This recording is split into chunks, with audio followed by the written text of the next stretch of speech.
इस दुनिया में सबको अपना बात कहने का हक है और कहना भी चाहिए, और हर कोई चाहते भी हैं कि हर कोई उनको सुने।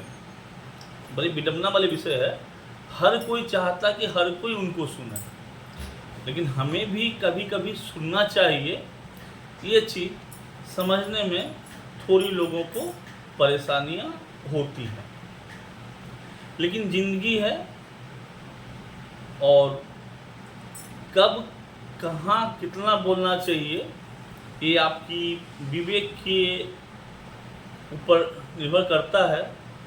और सबसे बड़ी बात है कि चुप रहना भी ज़रूरी है, इसलिए कि कभी कभी आपका बोलना और गलत जगह गलत समय में बोलना आपको तकलीफ में डाल सकता है, या फिर आपका जो व्यवहार है उस पर किसी तरह का अंकुश निरंकुश की भावनाएं किसी के मन में आ सकती है। तो कब हमें नहीं बोलना चाहिए ज़्यादा इम्पोर्टेंट है, उससे हम कब हमें कहाँ बोलना चाहिए। तो आज हम कोशिश कर रहे हैं कि आप लोगों को कुछ 8-10 जो भी हैं माहौल के बारे में बताएं जहां हमें चुप रहना ही हमारे लिए, समाज के लिए, परिवार के लिए बेहतर है। वहाँ पे ना बोला जाए तो बेहतर है। क्यों क्या बोला मैंने, कभी कभी कहाँ कितना बोलना चाहिए उससे ज़्यादा जरूरी होता है कहाँ हमें चुप रहना चाहिए। तो मैं सबसे पहले बताऊंगा दोस्तों, आपने ख्याल किया होगा दुनिया का सबसे बुरा चीज़ और खुद का और समाज का परिवार सबसे बड़ा दुश्मन होता है गुस्सा। क्या होता है? गुस्सा, क्रोध, जलन अपने अंदर की। तो जब कभी भी आपको लगे आप गुस्सा में हैं, आपको गुस्सा आ रहा है, तो आप शांत हो जाएं। आप शांत हो जाएं, चुप हो जाएं, थोड़ी देर सांस ले लें, अपने आप को शांत करें, एकदम चुप हो जाएं, तो खुद ब खुद देखेंगे आप जो बोलने वाले थे और अब चुप हो जाने के बाद कुछ और सोचिए, जो बोलने वाले थे शायद सही बोलने वाले नहीं थे आप। इसलिए जब भी गुस्सा आए, ज़्यादा गुस्सा आए, उस समय चुप हो जाना बहुत जरूरी है। दूसरा, जब आप कभी कभी देखे होंगे बहुत से दोस्त यार बहुत जगह पे कुछ बातचीत होती रहती है या फिर कुछ डिस्कशन होता रहता है। अभी तो बहुत सारे माहौल पे भी कभी डिस्कशन होते हैं, राजनीति, धार्मिक, इस तरह के नॉर्मल बात होते होते क्या बात थोड़ी सी बढ़ जाती है और गर्म जोशी वाली परिस्थिति आ जाती है। अगर लग रहा है ऐसा कुछ माहौल तैयार हो रहा है या फिर माहौल की तरफ हम जा रहे हैं जहाँ पे कि नॉर्मल बात होते एक गर्म जोशी वाली भावना एक दूसरे पर तैयार रही है, वहाँ पे कृपया करके अपने आप को चुप कर ले, अपने आप को शांत कर ले, ताकि आपका रिश्ता बच जाए, आपकी दोस्ती बच जाए, और जो गहमा गहमी थी आर्गूमेंट्स की उसमें थोड़े विराम लगे और आप भी शांत, अगला भी शांत, और माहौल, परिस्थिति, दोस्ती, रिश्तेदारी दोनों का बचाव किया जा सके। इसलिए यहाँ भी चुप रहना जरूरी है। तीसरा, जब आपको पता ना हो क्या बोलना है, जब पता ना हो क्या बताना है, जब पता ना हो क्यों बोलना है, तो चुप हो जाए। नहीं तो आप किसी के माखौल के, मजाक के पात्र बन सकते हैं उस परिस्थिति में, या फिर आपके मुंह से जो भी उत्तर निकले शायद गलत हो। सही हो तो अच्छी बात है, लेकिन जब पता ही नहीं क्या है तो गलत भी हो सकता है ना। उस दौर में, उस परिस्थिति में आप अपने आप को चुप कर लें, एकदम शांति बनाए रखें, अपने आप को मौन में रखें, तो परिस्थिति अपने आप अनुकूल के रूप में आ जाएगी। कम से कम लोग ये तो नहीं कहें कि आपने गलत बोला, नहीं बोला, इट्स ओके, नहीं बोला मैंने, ये तो नहीं कहेंगे कि आपने गलत नहीं बोला। वहाँ पे आप चुप रहे। फिर कुछ ऐसी परिस्थितियाँ होती है जब कहीं पे क्रिटिसिज्म चल रहा हो किसी टाइप का, या आप ही का चल रहा हो, किसी का भी चल रहा हो, वहाँ पे ना बोलो। 2 रीज़न है यहाँ पे ना बोलने की। पहला बात, अगर आपकी क्रिटिसिज्म चल रही है तो उस समय आपका सुनना ज़्यादा जरूरी है, बाकी तार्किक जवाब देने के बजाय।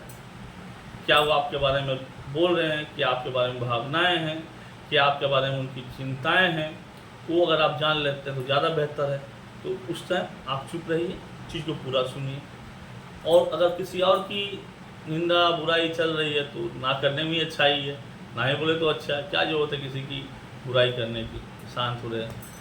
और एक सबसे खतरनाक परिस्थिति होती है, खतरनाक से ज़्यादा होता है एक बहुत ही ऐसी परिस्थिति है जब लोग कहते हैं ना, कुछ कहने को शब्द नहीं हमारे पास, कुछ कहने को शब्द नहीं हमारे पास।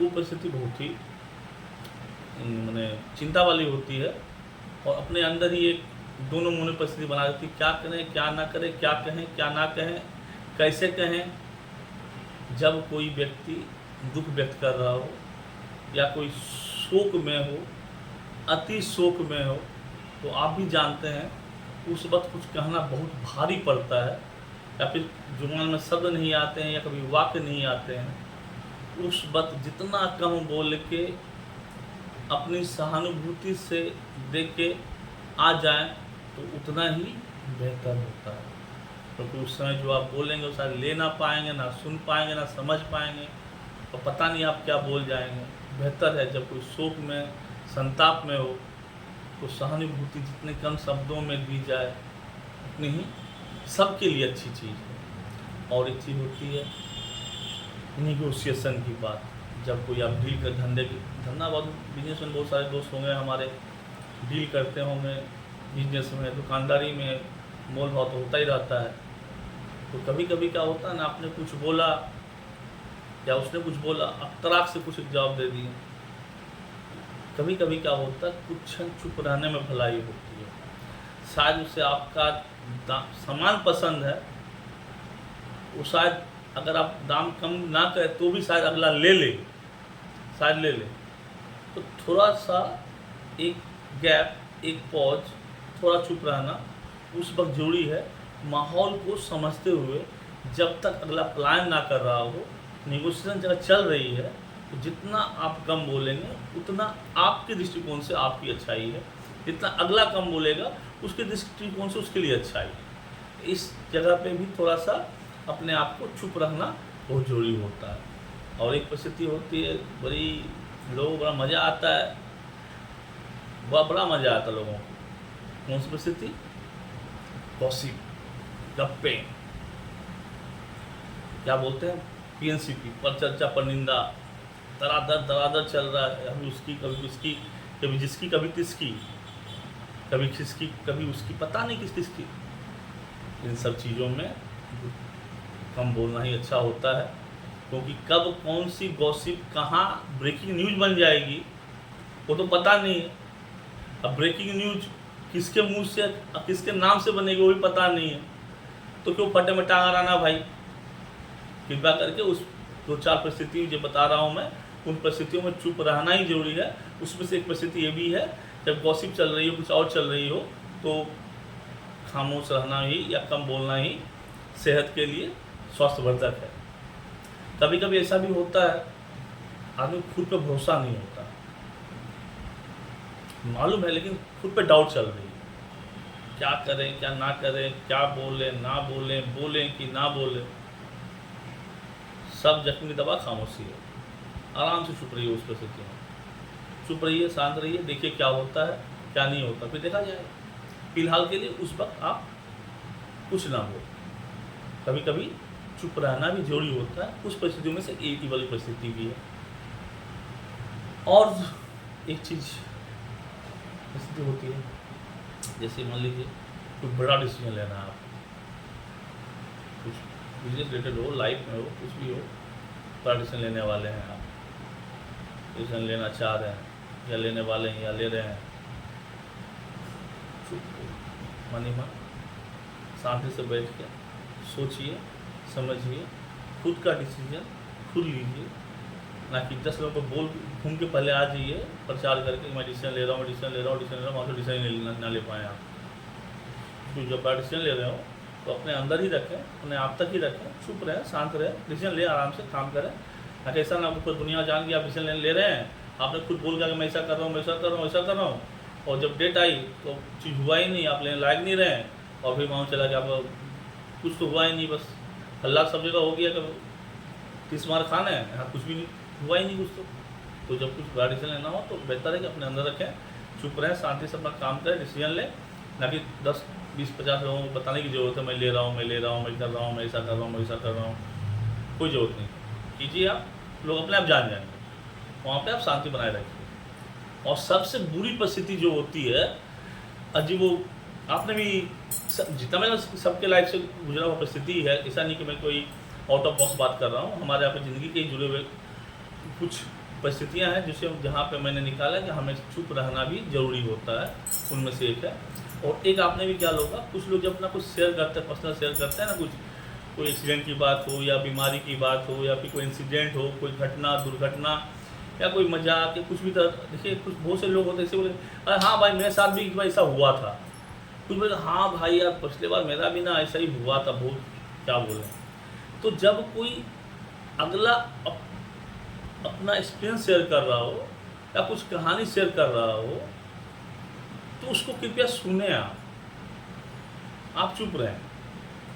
लेकिन ऐसा बहुत बार देखा जाता है कि लोग बोलते बहुत बीच में आ गए, अरे हाँ भाई पिछले बार मेरे साथ ऐसा हो गया था, मैं भी गया था ना वहाँ पे, तो मेरे साथ भी सेम टू सेम ऐसा ही हुआ था।